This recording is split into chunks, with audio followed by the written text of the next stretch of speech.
Hello students, আজি মই computer ফাণ্ডামেণ্টেলছৰ MCQ অৰ্থাৎ অবজেক্টিভ কুৱেশ্যনৰ পাৰ্ট 2 ভিডিঅ' লৈ আহিছোঁ। ইয়াৰ আগত মই পাৰ্ট 1 ভিডিঅ' দিছিলোঁ। তোমালোকে সেই ভিডিঅ'টো যদি চোৱা নাই তেতিয়াহ'লে ডেছক্ৰিপশ্যনত মই লিংক দি দিম, তাৰ পৰা তোমালোকে চাই ল'ব পাৰা, নহ'লে মোৰ চেনেলত গৈ প্লেলিষ্টৰ পৰাও চাই ল'ব পাৰা। মই ফাণ্ডামেণ্টেলছ অফ কম্পিউটাৰৰ এটা চিৰিজ বনাব গৈ আছোঁ। চ' পাৰ্ট ৱাইজ মই থিয়ৰী, প্ৰেক্টিকেল আৰু অবজেক্টিভ কুৱেশ্যনৰ মই ভিডিঅ'বোৰ আপলোড কৰি গৈ থাকিম। ইয়াৰ আগৰ ভিডিঅ'বোৰ তোমালোকে যদি চোৱা নাই তেতিয়াহ'লে ডেছক্ৰিপশ্যনত মই লিংক দিম, সেইবোৰ ভিডিঅ'বোৰ চাই ল'বা, থিয়ৰী প্ৰেক্টিকেলৰো। চ' অহা ভিডিঅ'টো আৰম্ভ কৰোঁ। আজি আমি ইয়াতে চাম অবজেক্টিভ কুৱেশ্যনছ কেইটামান, যিবোৰ বিভিন্ন পৰীক্ষাবিলাকত কাৰণে খুবেই ইম্পৰ্টেণ্ট হয়। চ' ফাৰ্ষ্ট কুৱেশ্যনটো আমি চাই লৈছোঁ। Question number 1, the smallest unit of data in a computer is. অৰ্থাৎ কম্পিউটাৰ এটা ডাটাৰ আটাইতকৈ সৰু এককটো কি হ'ল? আমাৰ অপশ্যনবোৰ আমি চাই লৈছোঁ। এই অপশ্যন হ'ল বিট, নিবল, বাইট আৰু ডিটো হ'ল আমাৰ নান অফ দ্য এভভ, অৰ্থাৎ ওপৰত দিয়া কোনো এটাই নহয়। আমাৰ আনচাৰটো হ'ব, আমি আনচাৰটো চাই লৈছোঁ। চ' কম্পিউটাৰৰ আটাইতকৈ সৰু ডাটাৰ মেমৰি জোখৰ ডাটাৰ আটাইতকৈ সৰু এককটো কি, আমি আনচাৰটো চাই লৈছোঁ। আনচাৰটো হ'ল আমাৰ বিট। এইটো খুব ইম্পৰ্টেণ্ট কুৱেশ্যনছ হয়। চ' চাই ল'বা। নেক্সট কুৱেশ্যনটো আমি চাইছোঁ। বিট ষ্টেণ্ডছ ফৰ, অৰ্থাৎ বিটৰ সম্পূৰ্ণ ৰূপটো কি, অৰ্থাৎ বিটৰ ফুল ফৰ্মটো কি। আমি অপশ্যনবিলাক চাই লৈছোঁ। বিল্ট ইন টাস্ক, নে বাইনেৰী ডিজিট, নে বিফ'ৰ ইনষ্ট্ৰাক্টেড টাস্ক, নে বিফ'ৰ ইণ্টাৰপ্ৰেটিং টাস্ক। চ' আমি আনচাৰটো চাই লৈছোঁ যে বিটৰ ফুল ফৰ্মটো কি হয়। আনচাৰটো হ'ল আমাৰ বাইনেৰী ডিজিট। 3 নম্বৰ প্ৰশ্নটো চাইছোঁ। 3 নম্বৰ প্ৰশ্নটো হ'ল which of the following is not an output device, অৰ্থাৎ তলত দিয়া কোনটো আউটপুট ডিভাইচ নহয়। 1 নম্বৰটো দিয়া আছে আমাৰ প্লটাৰ, 2 নম্বৰটো প্ৰিণ্টাৰ, 3 নম্বৰটো মনিটৰ আৰু 4 নম্বৰটো দিয়া আছে আমাৰ টাচ স্ক্ৰীন। আউটপুট ডিভাইচবোৰ আমি পঢ়িছোঁ অলৰেডি থিয়ৰী ভিডিঅ'বিলাকত, তোমালোকে চাই ল'বা, তাৰ পৰা গম পাবা সেই ভিডিঅ'কেইটা চালে। চ' আমাৰ কোনটো আউটপুট ডিভাইচ নহয়, ইয়াতে আমি চাই লৈছোঁ টাচ স্ক্ৰীনটো, কাৰণ আমাৰ প্লটাৰটো, প্ৰিণ্টাৰ, মনিটৰ গোটেইকেইটাই আমাৰ আউটপুট ডিভাইচ, অৰ্থাৎ টাচ স্ক্ৰীনটোহে আমাৰ আউটপুট ডিভাইচ নহয়, এইটো এটা আমাৰ ইনপুট ডিভাইচ হয়। 4 নম্বৰ প্ৰশ্নটো চাইছোঁ আমি। Which of the following key is used to change the lower case letter mode to upper case, অৰ্থাৎ সৰু হাতৰ আখৰৰ পৰা ডাঙৰ হাতৰ আখৰলৈ পৰিৱৰ্তন কৰাৰ বাবে কীবোৰ্ডৰ আমি কোনটো কি ব্যৱহাৰ কৰোঁ, অৰ্থাৎ কোনটো কি আমি টিপিলে সৰু হাতৰ আখৰটো আমাৰ সৰু হাতৰ আখৰটো আমাৰ কি হ'ব, ডাঙৰ হাতৰ আখৰ হ'ব। চ' তাৰ কাৰণে আমি অপশ্যনবিলাক চাই লৈছোঁ। অল্ট কি, নে কণ্ট্ৰল, CTRL কি, নে কেপছ লক, নে আমাৰ এণ্টাৰ কি। আমি এনচাৰটো চাই লৈছোঁ। ইয়াতে আমাৰ এনচাৰ হ'ব কেপছ লক। নেক্সট 5 নম্বৰ প্ৰশ্নটো চাই লৈছোঁ আমি। which is known as the father of computer, অৰ্থাৎ কম্পিউটাৰৰ পিতৃ বুলি কাক জনা যায়। আমাৰ অপশ্যনটো হৈছে লেডি আডা লাভলেছ, বিটো হৈছে চাৰ্লছ বেবেজ, চিটো হৈছে এলেন টিউৰিং, নে ডিটো হৈছে আমাৰ চাইমুৰ গ্ৰে। চ' কম্পিউটাৰৰ ফাদাৰ বুলি কাক কোৱা হয়, যোনে কম্পিউটাৰটো আৱিষ্কাৰ কৰিছিল। আৰু কম্পিউটাৰ আৱিষ্কাৰক আমি চবেই জানো, অপশ্যনটো হ'ব বি, চাৰ্লছ বেবেজ। নেক্সট 6 নম্বৰ প্ৰশ্নটো আমি চাই লৈছোঁ। which part of a computer helps to store information, অৰ্থাৎ কম্পিউটাৰৰ কোনটো অংশই আমাৰ তথ্য সংৰক্ষণ কৰাত সহায় কৰে। অপশ্যন এটো হৈছে কীবোৰ্ড, অপশ্যন বিটো মনিটৰ, অপশ্যন চিটো ডিস্ক ড্ৰাইভ আৰু অপশ্যন ডিটো হৈছে প্ৰিণ্টাৰ। চ' আমাৰ কোনটো অংশ তথ্য সংৰক্ষণ কৰাত সহায় কৰে, আমি এনচাৰটো চাই লৈছোঁ। এনচাৰটো হ'ল আমাৰ ডিস্ক ড্ৰাইভ। ডিস্কত আমি ডাটাবোৰ ষ্ট'ৰ কৰি থ'ব পাৰোঁ। কুৱেশ্যন নম্বৰ 7 আমি চাই লৈছোঁ। কুৱেশ্যন নম্বৰ 7টো হ'ল computer works on a dash number system. কম্পিউটাৰে ডেছ সংখ্যা প্ৰণালীত কাম কৰে, অৰ্থাৎ কম্পিউটাৰত কি নম্বৰ ছিষ্টেমত আমাৰ কম্পিউটাৰে বুজি পায় বুজি পায়, অৰ্থাৎ কাম কৰে। অপশ্যনবিলাক আমি চাই লৈছোঁ। বাইনেৰী, অক্টেল, হেক্সাডেচিমেল নে ডেচিমেল। আমাৰ আনচাৰটো হ'ব বাইনেৰী, যিটো আমাৰ ছিষ্টেমত আমাৰ 0 আৰু 1 সকল ইউজ হয়। সেই নাম্বাৰ ছিষ্টেমটোহে কম্পিউটাৰে বুজি পায় আৰু কম্পিউটাৰে সেইটোত কাম কৰে। নেক্সট কুৱেশ্যনটো হ'ল আমাৰ which of the following is the largest unit of storage, অৰ্থাৎ তলৰ কোনটো তথ্য সংৰক্ষণৰ আটাইতকৈ ডাঙৰ একক, অৰ্থাৎ ডাটা সংৰক্ষণৰ আমাৰ আটাইতকৈ ডাঙৰ ইউনিট কি হয়, একক কি হয়। এ হ'ল আমাৰ GB দিয়া আছে, KB দিয়া আছে, চিটো দিয়া আছে আমাৰ MB, অৰ্থাৎ GB মানে গিগাবাইট, KB হ'ল কিলোবাইট আৰু MB হ'ল মেগাবাইট, আৰু ডি দিয়া আছে TB অৰ্থাৎ টেৰাবাইট। চ' আমি ইয়াতকৈ আটাইতকৈ ডাঙৰ একক কোনটো হ'ল আমাৰ, আমি চাই লৈছোঁ। এনচাৰটো হ'ল আমাৰ TB অৰ্থাৎ টেৰাবাইট। নেক্সট প্ৰশ্নটো আমি চাই লৈছোঁ। Question number 9, the physical components of a computer system is called, অৰ্থাৎ কম্পিউটাৰৰ ভৌতিক উপাদানসমূহক কি বোলা হয়।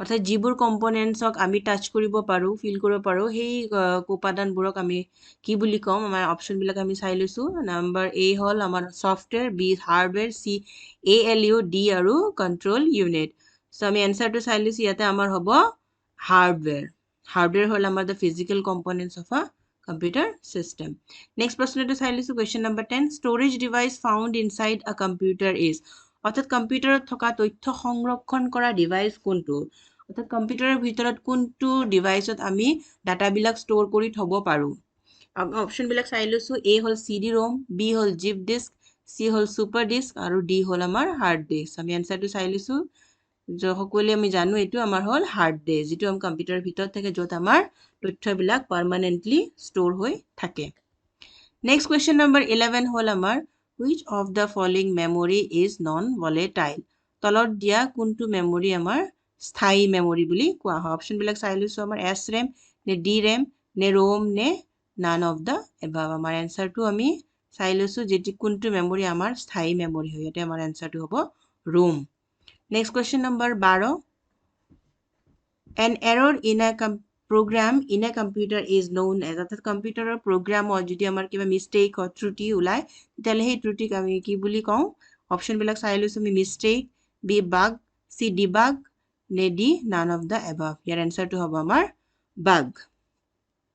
বাগক আমি এৰৰ বুলি কওঁ কম্পিউটাৰৰ যিকোনো এৰৰক আমি বাগ বুলি কওঁ নেক্সট কুৱেশ্যন নম্বৰ 13 আমাৰ MS Word is an example of dash software MS Wordটো আমাৰ কেনেকুৱা ধৰণৰ ছফ্টৱেৰৰ উদাহৰণ হয় অপশ্যনবিলাক আমি চাই লৈছোঁ চিষ্টেম ছফ্টৱেৰ নে এপ্লিকেশ্যন ছফ্টৱেৰ নে অপাৰেটিং চিষ্টেম নে নান অফ দ্য এবাভ নে ওপৰত দিয়া কোনো এটাই নহয় ইয়াৰ এনচাৰটো আমি চাই লৈছোঁ এনচাৰটো হ'ল আমাৰ এপ্লিকেশ্যন ছফ্টৱেৰ নেক্সট প্ৰশ্নটো আমি চাই লৈছোঁ question number 14 1 kilobyte is equal to dash অৰ্থাৎ 1 কিলোবাইট আমাৰ কিমান ডাটাৰ সমান ইয়াৰ এনচাৰটো হৈছে অপশ্যন এটো হৈছে আমাৰ 1000 বাইটছ বিটো হৈছে 1024 বাইটছ চিটো হৈছে আমাৰ 2048 বাইটছ আৰু ডিটো দিয়া আছে 512 বাইটছ এনচাৰটো আমি চাই লৈছোঁ ইয়াৰ এনচাৰটো হ'ব 1024 বাইটছ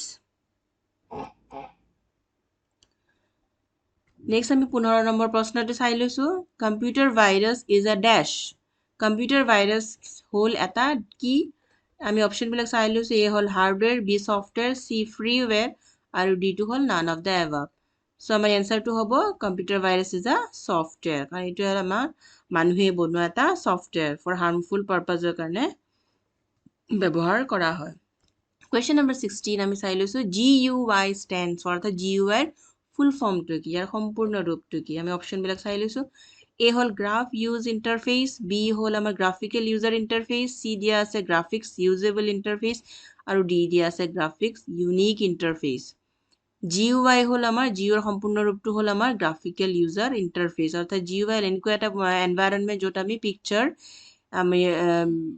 আমি ইমেজবিলাক আমি দেখিবলৈ পাওঁ খুব ইউজাৰ ফ্ৰেণ্ডলি এনভাইৰনমেণ্ট হয় GUIটো চ' কুৱেশ্যন নম্বৰ 17 আমি চাই লৈছোঁ Internet Explorer is a type of dash Internet Explorer হ'ল এক প্ৰকাৰৰ ডেছ মানে কেনেকুৱা ধৰণৰ ছফ্টৱেৰ এটা উদাহৰণ হয় ইণ্টাৰনেট এক্সপ্ল'ৰাৰ এইটো আমাক কোৱা হৈছে চ' এক নম্বৰ এই অপশ্যনটো আমি চাই লৈছোঁ operating system B browser C system software আৰু ডিটো হ'ল আমাৰ ইউটিলিটি ছফ্টৱেৰ ইয়াৰ এনচাৰটো হ'ব ইণ্টাৰনেট এক্সপ্ল'ৰাৰ হ'ল এক প্ৰকাৰৰ ব্ৰাউজাৰ যাৰ সহায়ত আমি ইণ্টাৰনেট ব্ৰাউজ কৰিব পাৰোঁ ইণ্টাৰনেট আমি তথ্যবিলাক চাব পাৰোঁ নেক্সট কুৱেশ্যন আমি চাই লৈছোঁ question number 18 which of the following is the high speed memory used in a computer তলত দিয়া কোনটো কম্পিউটাৰৰ ব্যৱহৃত উচ্চ গতিৰ মেমৰি অৰ্থাৎ হাই স্পীড মেমৰি আমাৰ কম্পিউটাৰত কোনটো হয় এটা হ'ল আমাৰ দিয়া আছে ৰেম নেক্সটটো দিয়া আছে আমাৰ হাৰ্ড ডিস্ক তাৰপিছত দিয়া আছে কেছ মেমৰি আৰু ডিটো দিয়া আছে আমাৰ ৰোম ইয়াতে আমাৰ এনচাৰটো হ'ব কেছ মেমৰিটো হ'ল আমাৰ কম্পিউটাৰ চবতকৈ ফাষ্ট স্পীডৰ মেমৰি নেক্সট কুৱেশ্যন নম্বৰ 19 আমি চাই লৈছোঁ information in a computer is stored as কম্পিউটাৰৰ তথ্যবোৰ ডেছ হিচাপে সংৰক্ষণ হৈ থাকে কম্পিউটাৰত আমাৰ তথ্যবোৰ কি হিচাপে সংৰক্ষণ হৈ থাকে চ' এনালগ ডাটা হিচাপে থাকে নে ডিজিটেল ডাটা নে হাইব্ৰিড ডাটা ইয়াতে আমি অসমীয়াটো মোৰ কুৱেশ্যন মাৰ্ক দিয়া গৈছে একচুৱেলি কুৱেশ্যন মাৰ্ক হ'ব নালাগে দাঢ়ি হ'ব লাগিছিলে এইটোত সো এটা আমি চাই লৈছোঁ যে কম্পিউটাৰত যে আমাৰ তথ্যবোৰ সংৰক্ষণ হৈ থাকে কি হিচাপে সংৰক্ষণ হৈ থাকে ইয়াৰ এনচাৰ আমাৰ এনালগ ডাটা দিয়া আছে ডিজিটেল ডাটা দিয়া আছে হাইব্ৰিড ডাটা দিয়া আছে আৰু দিয়া আছে অল অফ দ্য এবাভ অৰ্থাৎ ওপৰত দিয়া গোটেইবোৰ সো ইয়াৰ এনচাৰটো হ'ব আমাৰ ডিজিটেল ডাটা অৰ্থাৎ আমাৰ ডিজিট ফৰ্মত তথ্যবোৰ সংৰক্ষণ হৈ থাকে যিটো আমি আগতে কৈছিলোঁ যে 0 আৰু 1 ফৰ্মতহে আমাৰ তথ্যবিলাক সংৰক্ষণ হৈ থাকে কম্পিউটাৰত সো এনচাৰটো হ'ব আমাৰ digital data next question number 20 another word for software সফ্টৱেৰৰ আন এটা নাম কি আমাৰ সফ্টৱেৰ আন এটা নাম হ'ল আমাৰ অপশ্যনবিলাক আমি চাই লৈছোঁ এটা input B output C program আৰু ডিটো হ'ল চিষ্টেম সো সফ্টৱেৰ আন এটা নাম হ'ল আমাৰ এনচাৰটো হ'ব প্ৰগ্ৰাম সো আজিৰ ভিডিঅ'টিত এই 20টা প্ৰশ্নৰে আছিলে মই ডিছকাছ কৰিলোঁ পৰৱৰ্তী ভিডিঅ'ত মই আৰু কিছুমান অবজেক্টিভ কুৱেশ্যন লৈ আহিম তোমালোকে ভিডিঅ'বোৰ চাই থাকিবা আৰু চেনেলটো ছাবস্ক্ৰাইব কৰি থবা যাতে তোমালোকে নটিফিকেশ্যনছবোৰ লগে লগে পাই যোৱা আৰু থিয়ৰী প্ৰেক্টিকেলৰো তোমালোকে ভিডিঅ'বোৰ চাই থাকিবা সো আজিৰ ভিডিঅ'টি মই সমাপ্ত কৰিলোঁ থেংক ইউ